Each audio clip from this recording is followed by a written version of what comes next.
Bismillahirrahmanirrahim, salam alaikum. Bonjour Monsieur Bruno Drevesky, je crois que c'est comme ça qu'on prononce. Oui.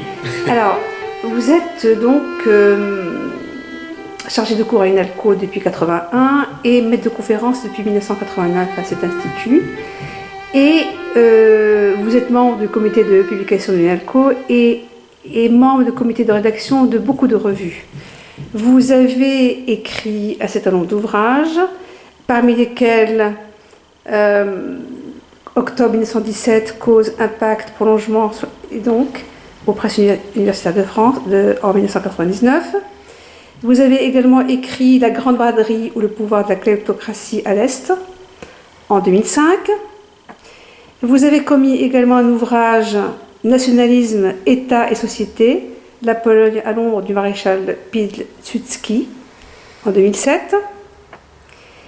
Et vous avez également écrit un ouvrage en 2007 encore, Pologne-Russie, mythe, réalité et perspective.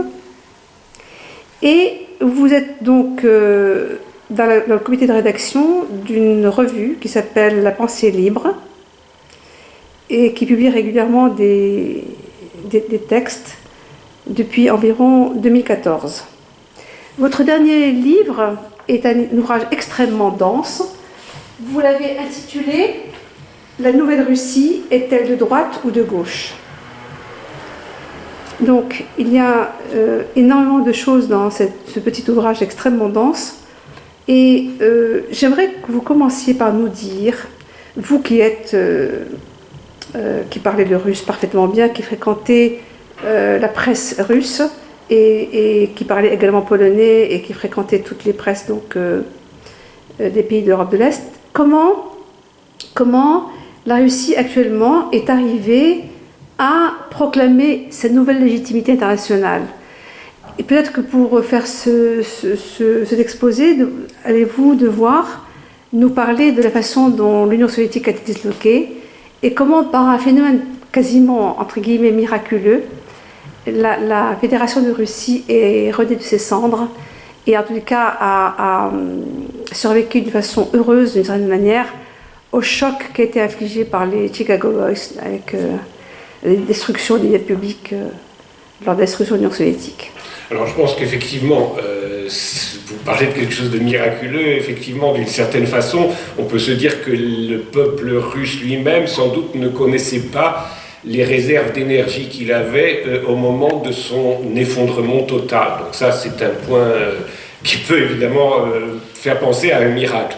Cela étant, ce qui est arrivé était certainement quelque chose qui était imprévu pour tout le monde, et y compris pour les Russes, parce que lorsque l'Union soviétique s'est disloquée, très certainement les dirigeants soviétiques qui avaient pris la décision de dissoudre l'Union soviétique, parce que finalement il faut toujours se rappeler que la grande erreur des Occidentaux, en particulier des Américains, c'est d'avoir cru qu'ils avaient vaincu pendant la guerre froide. Alors, ils n'avaient pas vaincu, c'est parce que à Moscou, on a décidé de mettre un terme à l'expérience soviétique. Et donc les dirigeants soviétiques de l'époque, donc en deux vagues, celle de Gorbatchev puis celle de Yeltsin, ont pensé à l'époque qu'ils allaient pouvoir, si je peux dire, rentrer dans le salon, dans le club très sélect des dirigeants des puissances occidentales, que le capitalisme c'était l'avenir, que le néolibéralisme allait régler les problèmes, et que les nouveaux Russes, si je peux dire, allaient y trouver une place d'autant plus noble, si je peux dire, entre guillemets, qu'ils ont rendu le service d'avoir enlevé un ennemi à l'Occident de l'époque, et en particulier donc aux États-Unis.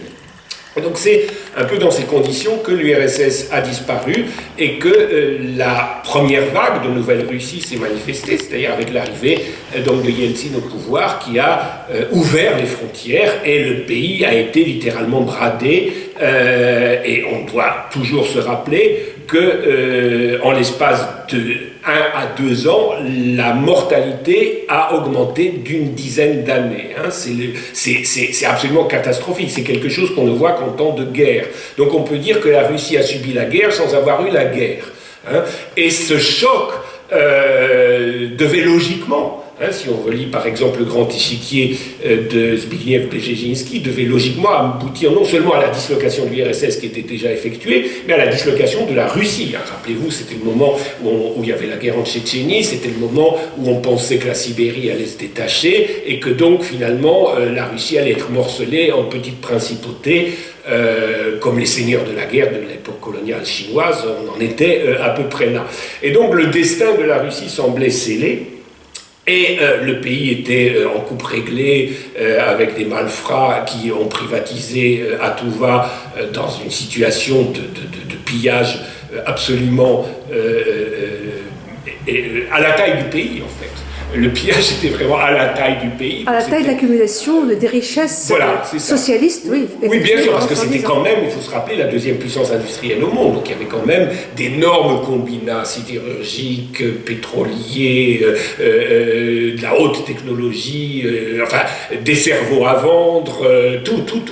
C'était quand même quelque chose qui a prolongé la vie du capitalisme occidental en crise parce que ce système était à bout de souffle et d'une certaine façon sa entre guillemets victoire lui a donné 20 ans de répit. Et au lieu de profiter de ces 20 ans de répit, d'ailleurs pour se remettre en question et pour essayer de se réformer, évidemment, nous en sommes où nous en sommes arrivés aujourd'hui. Et c'est dans ce contexte-là que, à l'intérieur, si je peux dire, de la bureaucratie russe, s'est manifesté un instinct de survie. Un instinct de survie auquel on ne pouvait pas s'attendre, auquel d'ailleurs beaucoup de Russes ne croyaient plus. Parce qu'on a eu l'épisode d'Eltsine, oui. on a eu la tuerie au Parlement russe en 1993. Bien sûr, appuyé par les Occidentaux, le Parlement démocratiquement élu qui a été canardé par l'armée et sous les applaudissements de l'Occident qui se veut démocratique et donneur de leçons en droit de l'homme. Ça c'est quand même, il faut le rappeler quand même, que c'est les pays occidentaux qui ont appuyé la mise à mort d'un Parlement démocratiquement élu, puisque c'est quand même ce Parlement russe de 93 avait été élu selon les normes de la démocratie dite occidentale.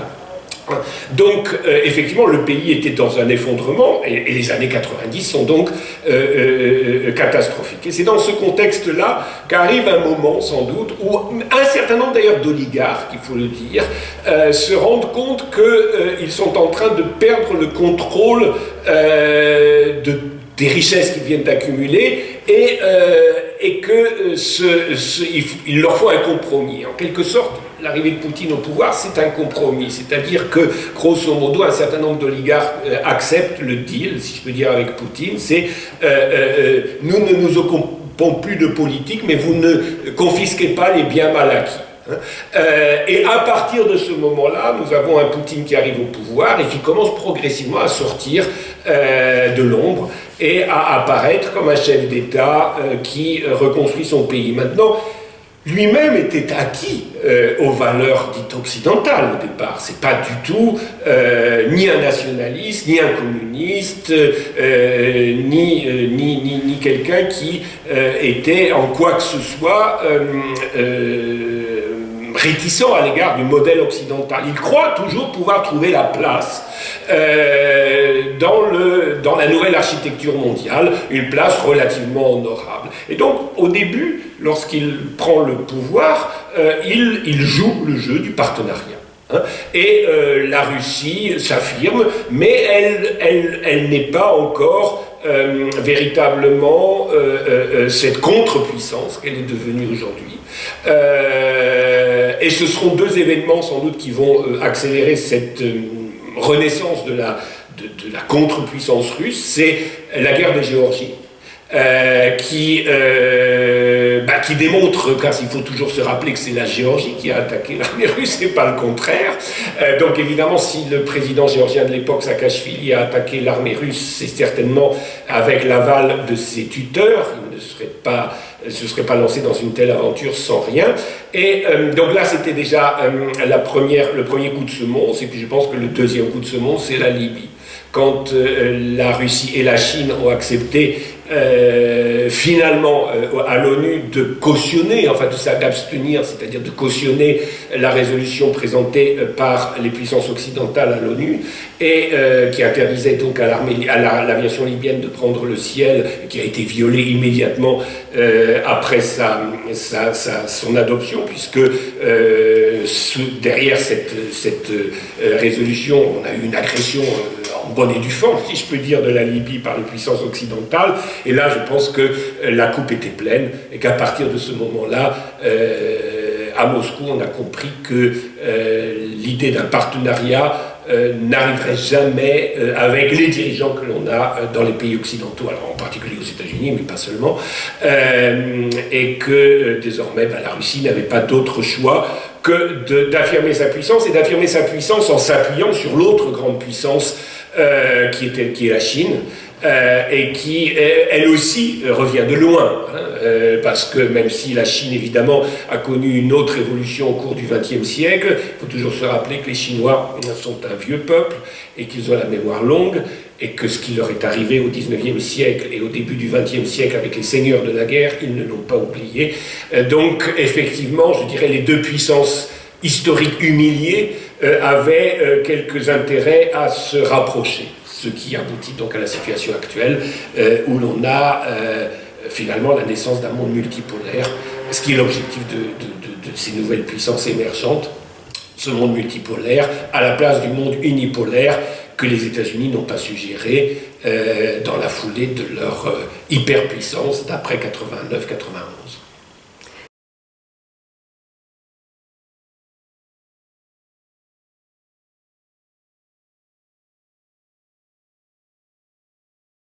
Si vous permettez, Monsieur Drevski, j'aimerais que vous nous parliez de deux choses. D'une part, Monsieur Poutine croyait absolument en la collaboration avec les États-Unis d'Amérique, et en particulier, il était persuadé qu'il pouvait renégocier les accords START, en particulier pour baisser le niveau de l'armement nucléaire dans le monde. Donc, je ne sais pas s'il y avait preuve de naïveté ou si, peut-être à l'instar d'un autre dirigeant politique dans le monde qui n'a pas un statut de chef d'État, mais chef d'un mouvement de résistance qui est Hassan Nasrallah, cette espèce de fausse naïveté qui est simplement le fait d'être sincère, finalement c'est plus fonctionnel que pratiquement toutes les roueries développées par l'Occident pour mettre à bas un système des pays qui se reconstruit petit à petit. Hein, c'est ça qui se passe. Donc et je pense que, il apparaît quand tout de même qu'il a accordé un grand crédit aux capacités, surtout quand Obama est arrivé au pouvoir, finalement à stabiliser un monde autour d'une certaine multipolarité. Et autre chose dont je voudrais que vous nous parliez, mais ça fera peut-être partie de la second volet de cette interview, c'est le ministre de la Défense, je crois, du chef d'État géorgien à l'époque, en 2008, n'avait-il pas une double nationalité? N'était-il pas d'origine israélienne? Ah oui. Donc, écoute, pour ce qui est de la politique russe, je pense que on peut dire, moi j'aurais tendance à dire que les dirigeants russes sont rationnels, et que parce qu'ils sont rationnels, ils ont fait l'erreur de penser que les dirigeants occidentaux l'étaient aussi. Or, un empire en crise, un empire finissant, est un empire où l'irrationalité domine. C'est toujours très difficile de croire que l'irrationalité domine dans des pays aussi puissants. Or, c'est effectivement le cas. Et si Poutine a fait une grande erreur à ce moment-là, et il n'est pas le seul, c'est d'avoir cru qu'en face de lui, il avait peut-être des dirigeants avec lesquels on pouvait être d'accord ou pas, mais qu'on avait des dirigeants rationnels. Or, nous avons affaire à un système qui est en train de fuir en avant dans une marche complètement folle, comme on en a connu dans beaucoup d'empires en décadence, qui ne savent plus où s'arrêter, qui ne savent plus quelles sont les mesures, qui ne savent plus quelles sont les limites. Et je pense que c'est la grande erreur qui a été faite par les dirigeants qui ont dissous l'Union soviétique d'abord, et ensuite par les dirigeants qui ont essayé de reconstruire la Russie. Mais là, je pense que maintenant, on ne les y reprendra plus. Je pense que là, maintenant, la coupe est pleine, ils ont compris. Je parle évidemment de Poutine et des dirigeants russes. Je parle aussi des dirigeants chinois, qui sont sans doute eux aussi très rationnels dans leur politique internationale, et d'un certain nombre d'autres dirigeants. Je pense qu'ils ont compris que le monde est dirigé par des fous, C'est-à-dire des gens qui n'ont plus la capacité à mesurer leurs propres limites. Et qui sont donc prêts à fuir en avant devant toutes les aventures les plus irrationnelles. Peut-être simplement n'y a-t-il pas un gouvernement unifié au niveau de la tête de ce monde qui était unipolaire. Oui. Peut-être est-il simplement le jouet ou l'objet de lobbies divers et variés qui l'orientent selon les desiderata de ces lobbies. Sans doute, parce que je ne me pose pas la question de savoir si, je ne sais pas, un Obama ou un Kerry sont des gens peut-être très rationnels en tant qu'individus, mais ils font partie d'un système qui, lui, n'est plus géré, n'est plus gérable. Et dans ce système-là, effectivement, c'est des lobbies qui jouent au jour le jour, qui ont une politique à court terme, et c'est ça la grande différence. C'est-à-dire que la politique russe est une politique au moins à moyen terme, sinon à long terme. Et c'est évidemment ce qui explique pourquoi, petit à petit, on a la reconstruction de cette puissance russe, puisque ils ont non seulement une vision de ce que devrait être l'équilibre du monde, mais ils ont commencé à reconstruire aussi l'idée d'une économie nationale, c'est-à-dire le principe d'une réindustrialisation. À l'époque où, en Occident, on nous parle de décroissance, eux parlent de réindustrialisation. Ce qui est quand même révélateur de quelque chose qui montre bien que la vision que l'on peut avoir du monde vu d'Occident est une vision qui est devenue totalement improductive, stérile et irrationnelle. Il est clair que la décroissance, ça n'a pas de sens. Ce qui ne veut pas dire que la croissance est forcément une bonne chose, elle peut être mal organisée, mais la décroissance, c'est une vision très stérile de l'avenir. Et c'est là, je pense, où le tandem, parce que je pense qu'on peut parler d'un tandem russo-chinois, fonctionne relativement bien, parce que l'expérience des uns complète l'expérience des autres. Et je pense que dans le cas russe, effectivement, il faut se revenir un peu en arrière, c'est-à-dire que il faut revenir aux années 60, où il y a eu le fameux conflit sino-soviétique, qui était très fort à ce moment-là. Et je pense que, paradoxalement, le fait qu'au moment où la Russie était au plus bas, les Chinois lui ont tendu la main. Et en Russie, on ne s'attendait pas de la part des Chinois, après ce qui s'était passé, justement, à recevoir une espèce d'encouragement de l'ancien concurrent qui, lui, était en train de monter. Je pense que ça va créer des liens très durables, justement, entre les deux pays. Parce que c'est évidemment dans le malheur qu'on connaît ses amis. Et vu les inimitiés qui avaient existé entre Moscou et Pékin, justement, le fait d'avoir eu cette main tendue de Pékin a sans doute poussé aussi la Russie à regarder beaucoup plus vers l'Orient, alors que, rappelons-nous quand même, Poutine est, si on peut dire, dans la tradition russe, un dirigeant ce qu'on appelle occidentaliste. Il vient de Saint-Pétersbourg, et je dis bien Saint-Pétersbourg parce qu'il faisait partie de l'équipe municipale au moment de la chute de l'URSS qui a fait changer le nom de la ville de Leningrad à Saint-Pétersbourg. Il est un germaniste, il a eu un séjour relativement long en Allemagne, donc rien ne le poussait vers l'Asie, c'était vraiment tout le contraire. Et l'humour de l'histoire, c'est justement que ce dirigeant-là a été amené à rapprocher la Russie de l'Orient, justement parce que les tendances lourdes ont amené la raison d'État russe à s'orienter dans cette direction, puisqu'elle ne trouvait pas de partenariat dans aucun des pays occidentaux, parce que ça c'est encore la deuxième chose à retenir, c'est que, on a beaucoup parlé des États-Unis, mais enfin les autres puissances occidentales d'Europe sont certes beaucoup plus faibles, mais si on se rappelle ce qu'elles ont pu être dans le passé, elles ne sont plus que l'ombre d'elles-mêmes. Enfin je veux dire, imaginons un De Gaulle aujourd'hui à la tête de la France, mais la carte du monde et des relations franco-russes serait totalement différente. Mais là, on a évidemment parlé de Gaulle, on a des lampistes, des hommes politiques à la petite semaine, à Paris, mais à Londres ou à Berlin, c'est à peu près la même chose. Bon, il y a eu effectivement cette aide apportée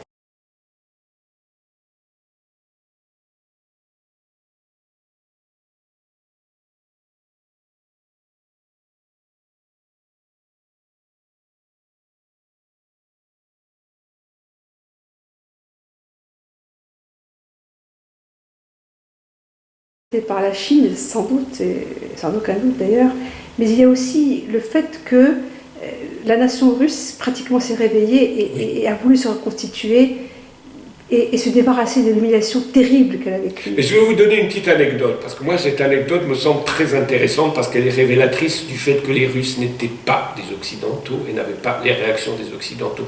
Quand j'étais en 93 ou en 94 à Moscou, donc au plus fond, au plus bas, lorsque la Russie était en train de tomber très bas, à l'époque, en Russie, à Moscou, enfin tout au moins à Moscou, beaucoup de choses s'achetaient en dollars.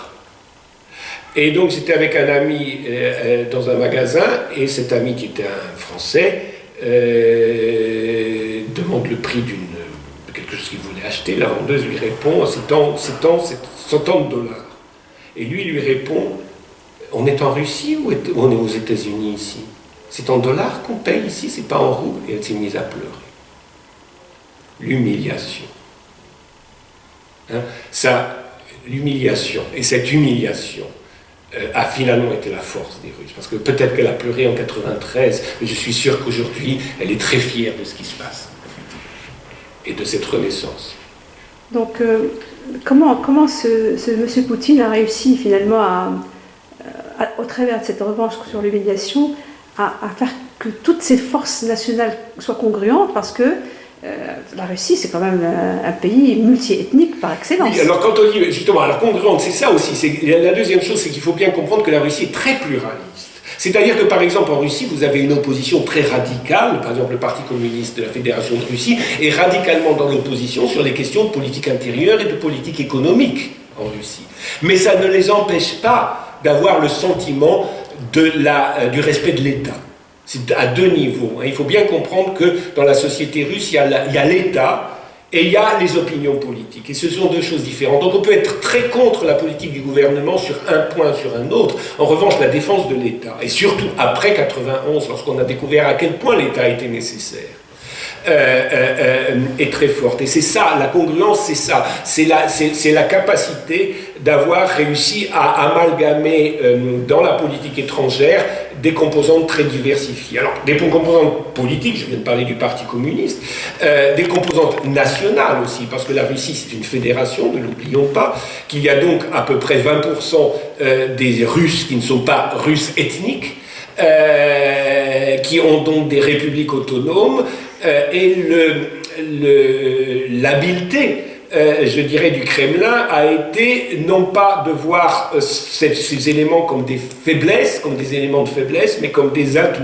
C'est-à-dire qu'aujourd'hui, la Russie joue, je dirais grosso modo, joue 5 cartes. Je dis qu'elle a 5 doigts toujours. Elle joue 5 cartes, c'est-à-dire qu'elle joue la carte de la renaissance du christianisme orthodoxe, ou plus largement d'ailleurs aujourd'hui avec la guerre en Syrie, de la défense du christianisme en général, et donc, mais bien d'un christianisme qui est attaché à ses valeurs traditionnelles. Et à ce sujet, d'ailleurs, l'épiscopat russe, d'ailleurs le patriarcat de Moscou vient de publier un document très intéressant critiquant le capitalisme, l'usure et le crédit. Ce qui est quand même révélateur de quelque chose qui montre bien que l'Église russe n'est pas morte en tant que force théologique, que ce n'est pas qu'une administration. Donc il y a cet aspect-là. Le deuxième aspect, c'est que malgré la guerre de Tchétchénie, ou peut-être à cause de la guerre de Tchétchénie, Poutine a joué aussi la carte d'un islam de Russie. En s'appuyant d'ailleurs sur les confréries soufis en Tchétchénie, en s'appuyant aussi sur la renaissance de l'islam tatar, du Tatarstan. Donc les républiques musulmanes de Russie ont leur place dans la mosaïque russe, et y compris dans la politique étrangère russe, puisque les républiques musulmanes de la Russie sont très actives justement en direction des pays musulmans. Vous avez 2 républiques bouddhistes. Et là encore, la Russie vient de lancer un grand centre internet international bouddhiste reconnu par l'ensemble des communautés bouddhistes du monde. Et donc la Russie, la Kalmoukie en quelque sorte, est en train de devenir un des grands centres du bouddhisme international, ce qui est quand même intéressant. Et puis vous avez donc la communauté juive. Et la spécificité quand même du judaïsme ou de la judéité russe, c'est qu'elle a été beaucoup moins touchée par le sionisme. et qu'il a toujours existé depuis, je dirais, depuis le début du mouvement révolutionnaire russe, une sympathie pro-russe chez les juifs, c'est-à-dire qu'il existe une judéité russe, qui n'est pas, qui est juive certes, mais qui n'est pas traversée par tous les courants que l'on trouve dans d'autres pays, qui est très attachée à la Russie.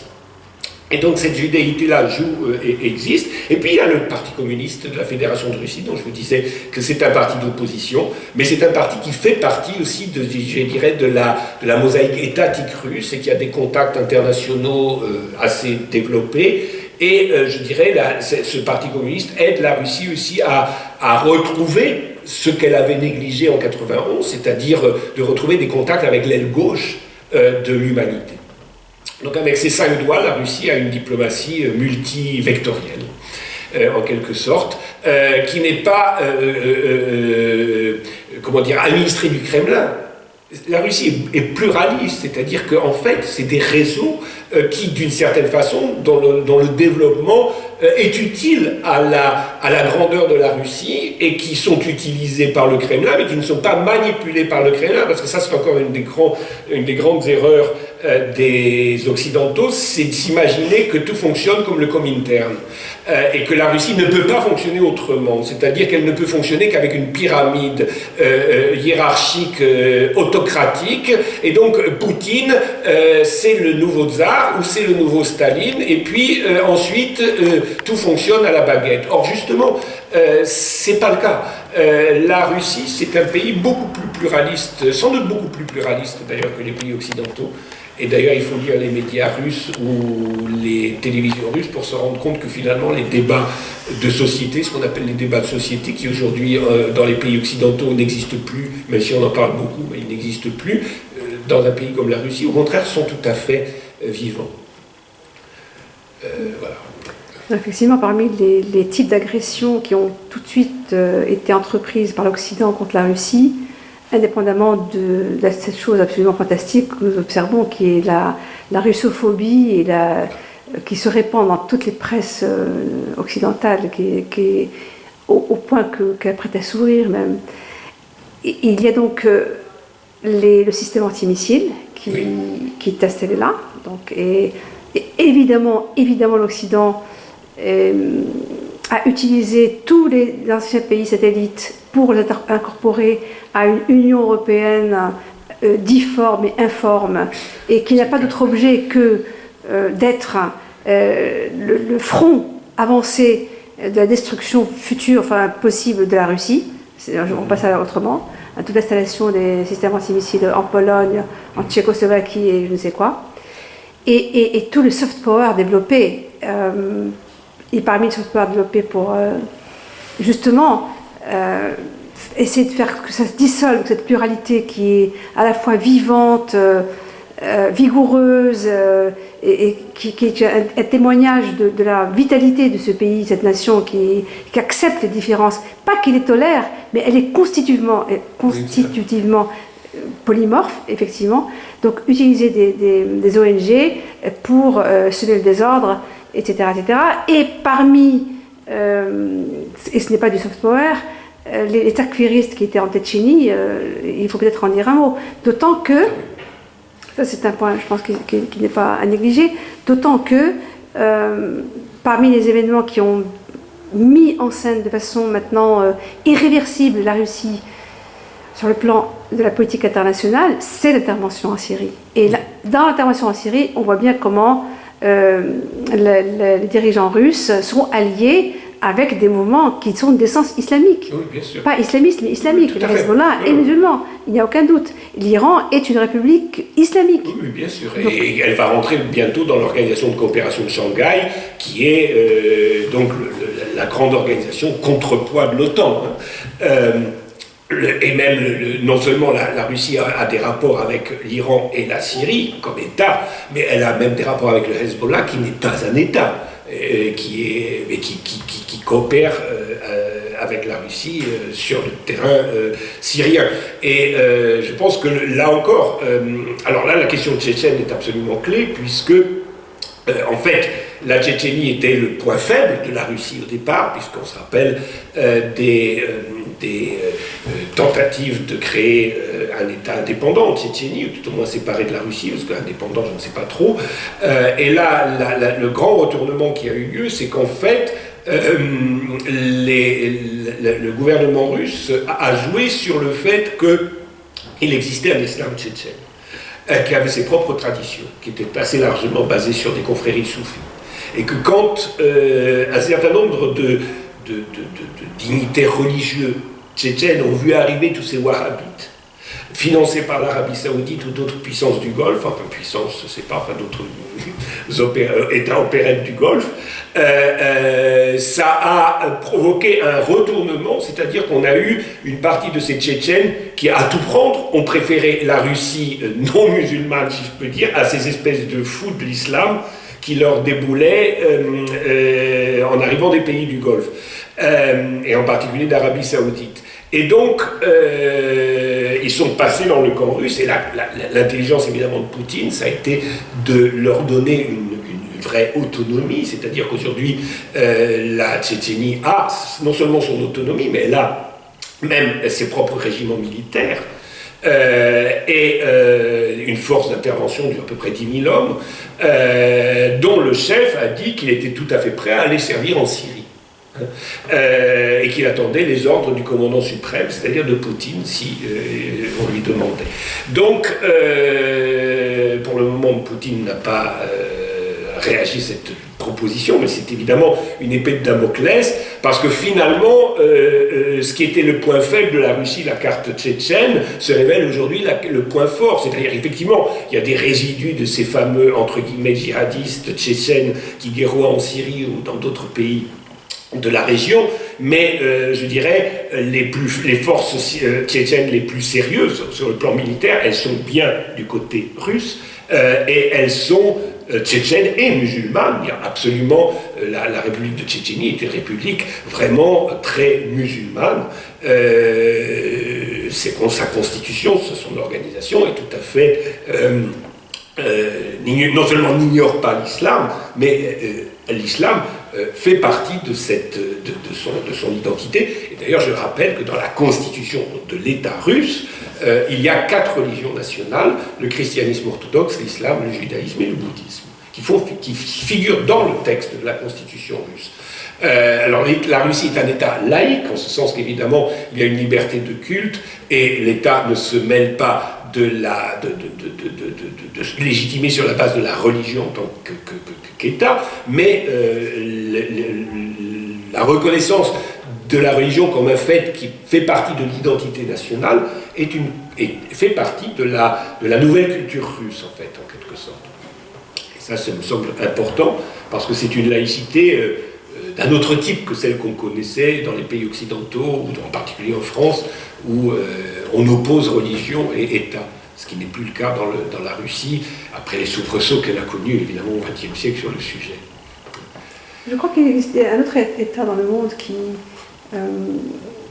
est la Bolivie en réalité, et qui a réussi à parfaire la coexistence de beaucoup d'identités ethniques, religieuses et communautaires dans la plus parfaite harmonie, sans que ça ne nuise ni aux uns ni aux autres, et sans que ça donne lieu à des luttes intercommunautaires. Voilà, et ça, ils appellent ça l'État plurinational de Bolivie, c'est intéressant, et c'est là où d'ailleurs ce type de construction est une réponse au pseudo-multiculturalisme made in USA, qui est en fait une juxtaposition de cultures vidées de leur sève, et se combattant comme des clans. Ça, c'est la culture du multiculturalisme à l'américaine, et contre ça, il y a ce que la Russie est en train de théoriser, c'est-à-dire le développement de ce qu'ils appellent les valeurs traditionnelles que chaque société a, et auxquelles elle a droit,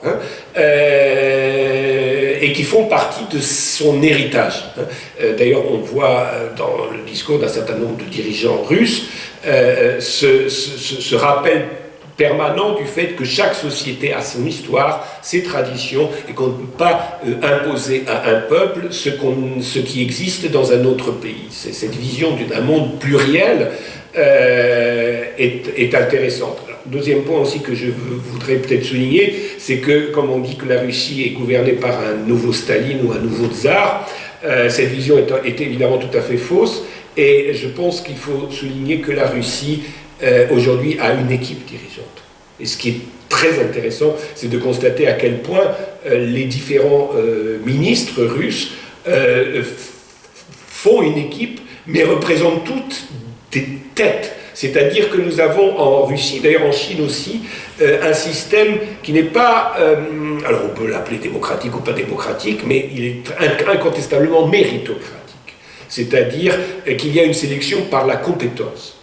On voit qu'on a affaire à une équipe qui a véritablement des dirigeants d'un niveau qui, comparé aux dirigeants de l'Occident aujourd'hui, fait la différence quand même. Je pense que, sans idéaliser, parce que la Russie a des problèmes, les choix économiques ou politiques ou sociaux que fait la Russie ne plaisent pas à tout le monde et peuvent être contestés, mais ils sont pris par des gens qui ont une compétence. Je pense que ça, c'est incontestable. Ça donne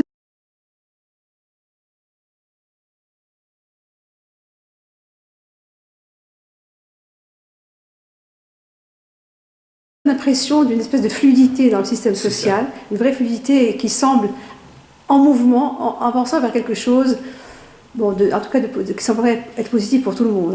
C'est-à-dire, malgré les contradictions, malgré les luttes, parce qu'il y en a forcément, parce que les classes ne sont pas uniformes, parce que bien sûr. Mais ce que je dirais, si on veut parler de classe en Russie, je dirais que la classe pivot aujourd'hui en Russie, c'est ce que j'appellerais une bourgeoisie nationale. C'est-à-dire une bourgeoisie qui refuse la mondialisation, ou qui se place, disons, dans la mondialisation à partir de la défense de l'intérêt national.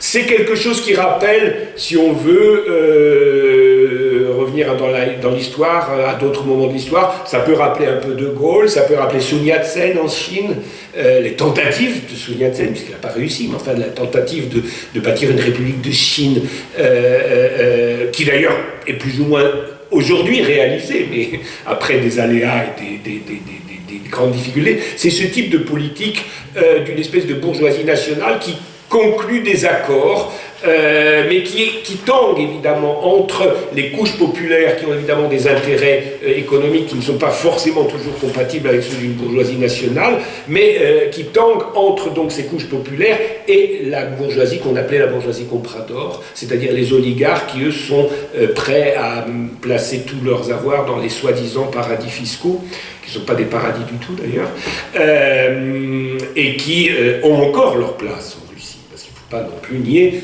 que ces oligarques n'ont pas disparu par un coup de baguette magique. Certains ont disparu ou ont été emprisonnés ou ont fui à l'étranger, mais une grande partie a accepté le nouveau pouvoir en essayant évidemment de se placer et éventuellement de le corrompre. Il ne faut pas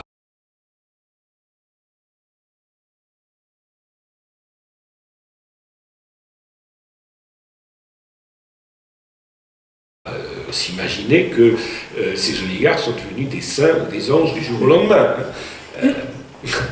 Concernant justement votre travail et ces oligarques, vous consacrez une bonne partie de votre ouvrage aux relations Russie-Israël. Oui. Parce que, bien entendu, on ne doit pas se cacher le fait que la quasi-totalité des oligarques sont juifs en Russie. Et donc, on aimerait bien que vous en parliez un petit peu. Oui, alors là, justement, à ce sujet-là, c'est très intéressant parce que quand on aborde cette question dans un pays comme la France, on n'a pas le droit d'aborder ces questions. C'est déjà le délit d'antisémitisme qui apparaît tout de suite. Or, je me rappelle au plus profond des années 90, quand la Russie allait très mal,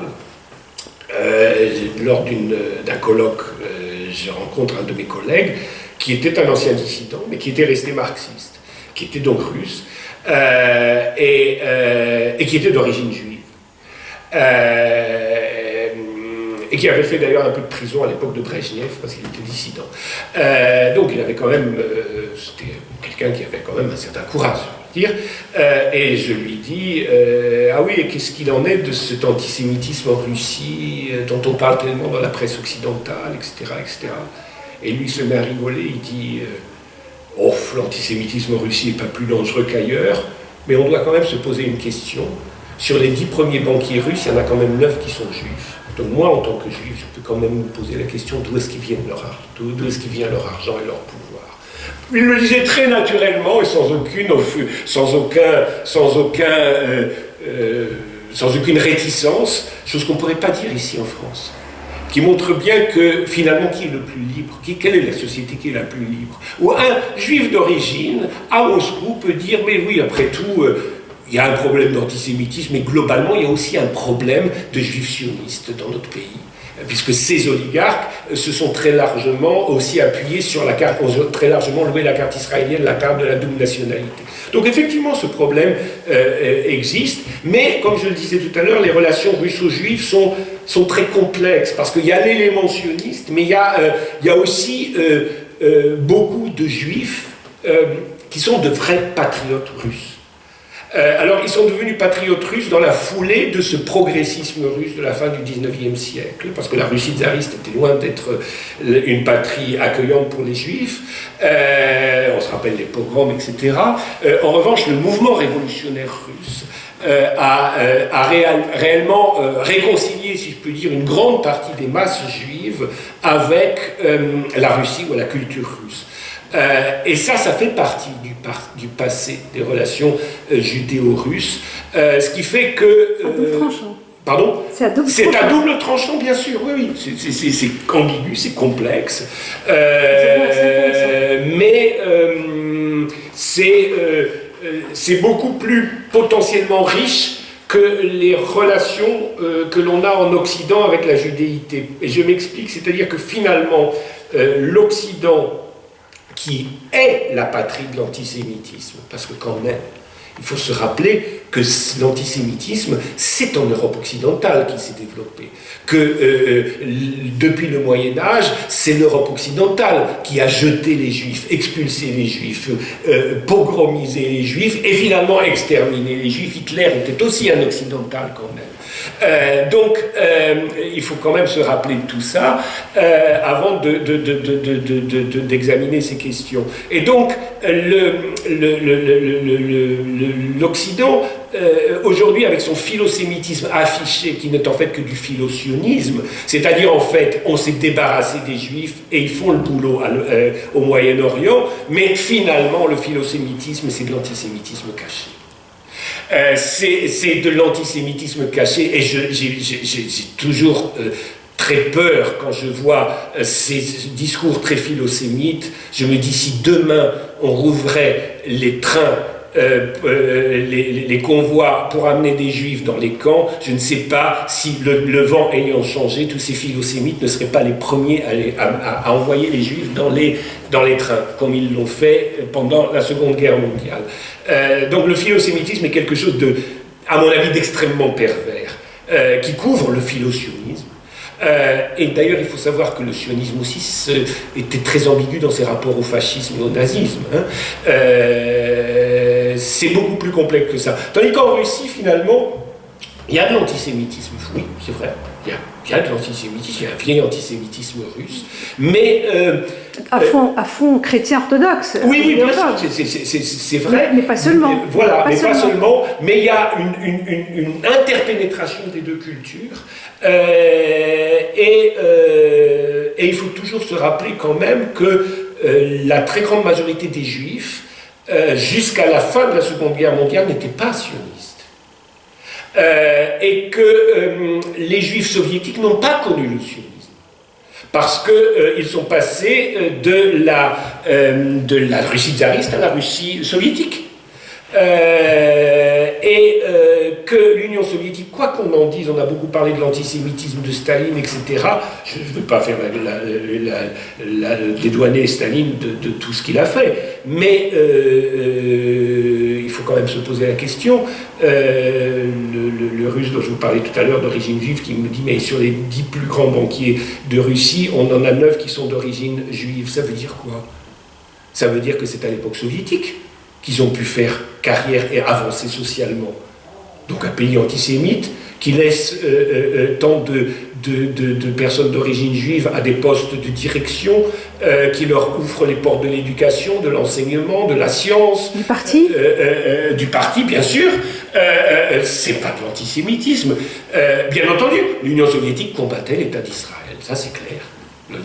Pas au début. Hein. L'Union soviétique soutenait les pays arabes, l'Union soviétique soutenait l'OLP à l'époque où l'OLP était une organisation révolutionnaire. Donc bien sûr, mais cette même Union soviétique avait des dirigeants, des scientifiques, des directeurs de grands combinats qui étaient d'origine juive. Donc bien entendu, ces gens qui ont fait carrière dans l'Union soviétique, qui n'ont pas été, si je peux dire, véritablement biberonnés au sionisme, leur origine juive, bien sûr qu'elle existe, mais elle se marie aussi avec une fidélité à la culture russe qui reste un fait marquant. C'est pour ça que je dirais et c'est d'ailleurs ce qui explique pourquoi même en Israël, tous ces juifs russes qui ont émigré se sentent finalement très mal à l'aise et sont de très mauvais élèves d'hébreu. Ils continuent à parler russe, à utiliser le russe et finalement à se sentir plus russes au Moyen-Orient que juifs en Israël. Je pense que ça, il faut aussi le rappeler. Et puis je rappelle quand même que la Russie d'aujourd'hui a toujours la région autonome juive du Birobidzhan aux frontières de la Chine, qui existe toujours et qui a toujours son statut de région autonome juive, ce qui est quand même une opportunité pour les Juifs qui voudraient une région autonome et qui ne soit pas l'État d'Israël. En tous les cas, pour ce qui concerne l'intervention de la Russie, de la Fédération de Russie au Moyen-Orient et en Syrie, il y a quand même une opposition aux ambitions de l'État d'Israël qui ne souhaite qu'une chose, c'est effectivement que perdure ce faux État islamique, ce prétendu État islamique financé par on sait qui, et dont un des ministres je crois, israéliens a déclaré qu'il préférait que l'État islamique persiste en Syrie, quasiment officiellement. Donc là, il y a un espèce d'antagonisme à ce niveau-là, et un antagonisme également au niveau des intérêts gaziers et pétroliers entre la Russie et Israël, qui, avec le Qatar, voudrait faire transiter son gaz par la Turquie, par exemple. Oui, bien sûr. Donc ça, effectivement, donc il y a une contradiction fondamentale sur les intérêts gaziers, c'est très clair. Et puis je pense que la Russie, en soutenant la Syrie, soutient un État laïque, un État pluriconfessionnel, et que c'est ce modèle que ne supporte pas l'État d'Israël. Parce que l'État d'Israël est un État théocratique, un État monoethnique, c'est-à-dire un État ethnocratique. Et que le rêve de l'entité justement sioniste, c'est de créer au Moyen-Orient des clones, c'est-à-dire des États kurdes, des États sunnites, des États chiites, des États chrétiens, etc. Parce que le modèle d'une pluralité confessionnelle ou ethnique n'est pas compatible, et c'est là, tout à l'heure, je parlais de l'ambiguïté des rapports entre le sionisme et le fascisme. À mon avis, d'ailleurs, ils ne sont pas tout à fait ambigus si on remonte à l'origine, c'est-à-dire que le sionisme est le fruit du colonialisme ethnocentrique européen, et en particulier de l'Europe centrale et de l'école allemande. Donc, cette vision des choses a donné naissance à l'État d'Israël, et forcément un État comme la Syrie, quoi qu'on pense évidemment de son histoire et de son régime et des aléas de son histoire, c'était un État où des communautés différentes vivaient, cohabitaient depuis des siècles et continuaient à vivre.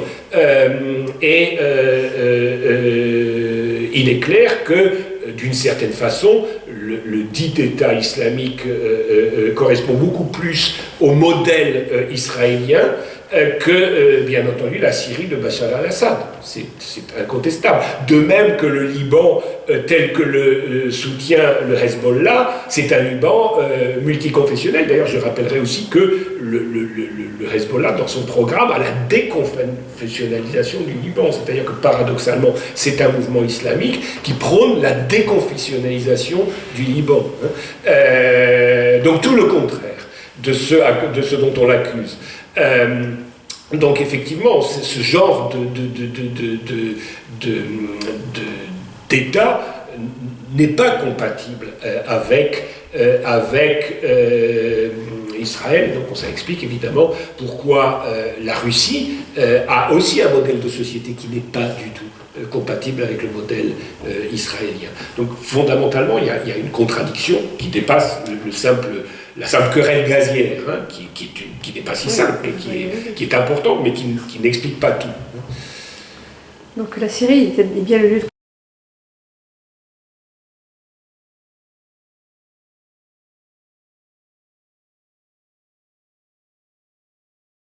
confrontation des intérêts occidentaux, confrontation Occident-Chine-Russie, c'est une évidence. Malheureusement, c'est le peuple syrien qui en souffre et toute la région également. Donc là, aujourd'hui, lors de notre interview, nous sommes au lendemain du Brexit. Hein, donc c'est une chose qui se fête. Et peut-être est-ce l'amorce d'une dislocation, cette aberration historique, économique, idéologique qu'est l'Union européenne. Mais j'aimerais simplement dire la chose suivante, c'est que certes, les Britanniques nous ont donné une leçon de démocratie, encore que la France l'avait fait à l'époque, c'était en 2005. Oui, 2005 oui. Parce qu'elle a refusé effectivement d'obtempérer à cette constitution, à cette constitutionnalisation de l'Union européenne. Donc, il faut savoir, il n'est pas impossible que ce soit le mode d'entrée furtif, à la fois furtif et éclatant, d'un monde vraiment multipolaire, y compris financier. Parce que il est presque certain que la City de Londres a décidé, pour une bonne partie, de s'appuyer sur l'économie chinoise et de s'appuyer sur les échanges en renminbi et en yuan. Donc ça paraît évident. Donc, plus que c'est un lâchage, effectivement, de l'Union européenne, mais aussi un lâchage des USA, il me semble. Oui, mais de toute façon, je pense que il faut revenir là encore à la Russie, mais c'est pas par hasard. Quand la crise en Ukraine commence, c'est quelques semaines après le discours de Poutine qui propose un rapprochement qui va de Lisbonne à Vladivostok.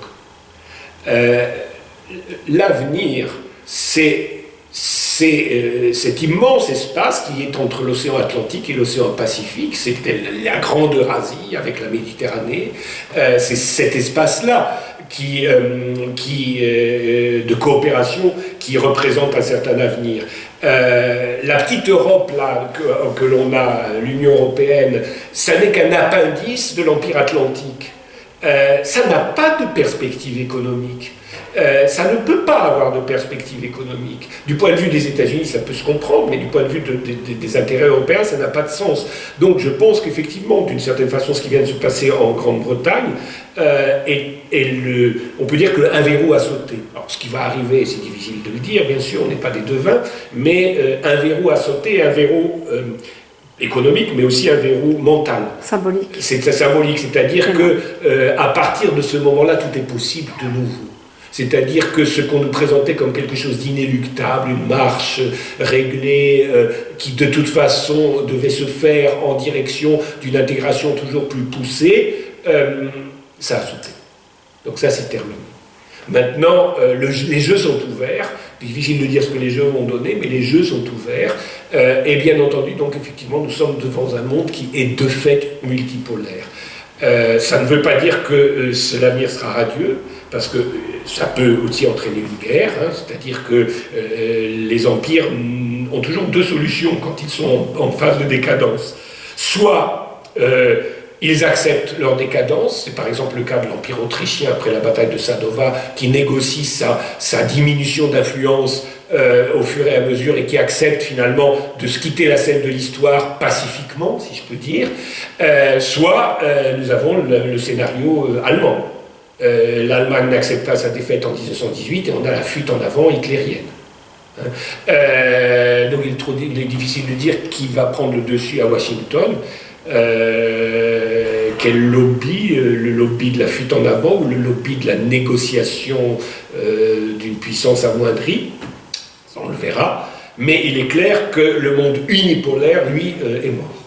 J'aimerais vous terminiez sur l'intervention de M. Poutine donc en septembre 2015 à l'ONU, où il faisait une espèce de mise en garde de l'Occident sur est-ce qu'ils comprennent ce qu'ils ont fait, est-ce qu'ils sont en train de comprendre vraiment la réalité, ce qu'ils sont en train de réaliser dans le monde.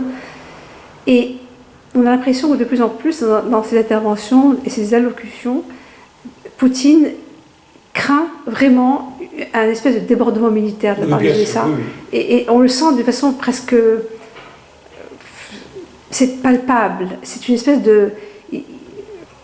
On l'a vu récemment lorsque la dame, dont je ne sais plus le nom, qui est porte-parole du ministère des Affaires étrangères russe, qui rappelait combien les Russes se souviennent combien a été douloureuse la dernière guerre mondiale, et qu'ils n'en veulent pas. Et que l'Occident ne se rend pas compte ce vers quoi il nous destine, quoi. Oui, donc, tout à fait. De plus en plus, j'ai l'impression que Poutine est sidéré de voir que, en face, les gens ne comprennent pas qu'on va vers la confrontation nucléaire, en gros. Oui, c'est ça, tout à fait. Ça, je pense que c'est très fort. Et d'ailleurs, c'est ça aussi qui explique le lien entre Poutine et son peuple, qui n'est pas un lien de béni-oui-oui, c'est-à-dire que les Russes peuvent être très critiques à l'égard de tel ou tel aspect de la politique gouvernementale russe et donc d'un certain nombre de décisions économiques de Poutine, par exemple.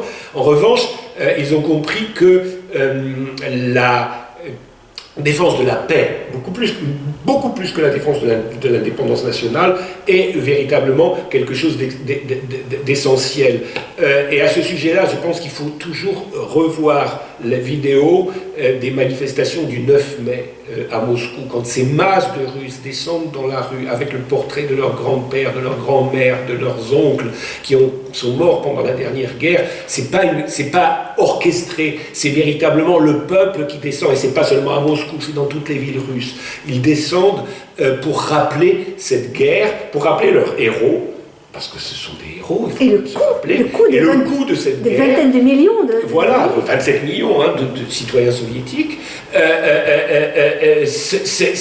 Le culte de la paix en Russie n'est pas un culte, je dirais, de slogan.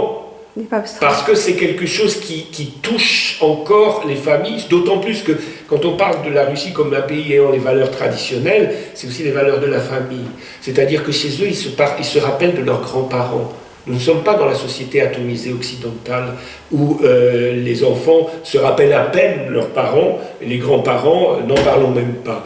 Le grand-père qui est mort, le grand-oncle qui est mort, la grande-tante qui a donné sa vie, ça fait partie de l'histoire des familles là-bas. Donc il faut avoir ça en tête, parce que si on le comprend, on comprend que, évidemment, les Russes ont eu une deuxième piqûre de rappel, c'est les années 90, quand je vous disais la mortalité a augmenté de 10 ans, c'était pratiquement une guerre, sans parler du fait qu'il y a eu des attentats à Moscou, qu'il y a eu la guerre en Tchétchénie, qu'il y a eu des conflits un peu partout, en Transnistrie ou ailleurs. Donc, ils ont eu la piqûre de rappel, et quand un Russe parle de la paix, quelles que soient ses opinions politiques, il ne parle pas gratuitement. C'est quelque chose de très important pour lui.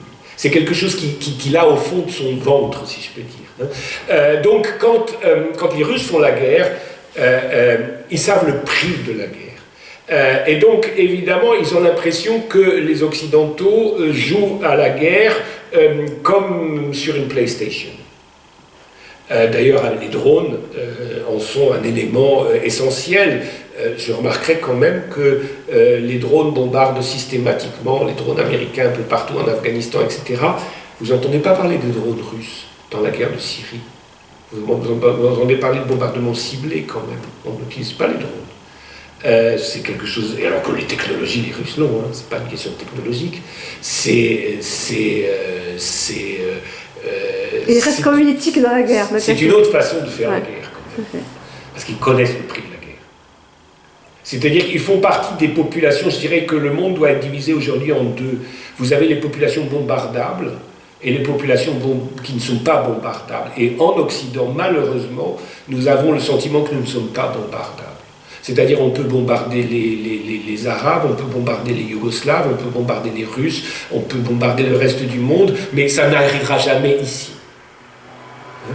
Et la perspective est différente. Tandis que les Russes savent qu'ils peuvent être bombardés, comme les Serbes l'ont été à Belgrade en 91. C'est pas si loin, c'est à 1 heure d'avion, 1 heure et demie d'avion de Paris, hein, Belgrade. Mais Belgrade est dans les bombardables. Et Moscou est dans les bombardables. L'Occident est en train de découvrir tout de même que s'il n'est pas réellement bombardable, encore il faut le démontrer, Oui. Qu'il peut être victime d'attentats. Oui, c'est ça, c'est le des début. Stupéfaction que sur son territoire, il peut aussi Oui, bien sûr. connaître les contre-coups de la guerre qui sème partout. Écoutez, prions que nous allions vers une civilisation de paix, une société de paix. Et merci infiniment, monsieur Brunelleschi. À très bientôt. Au revoir.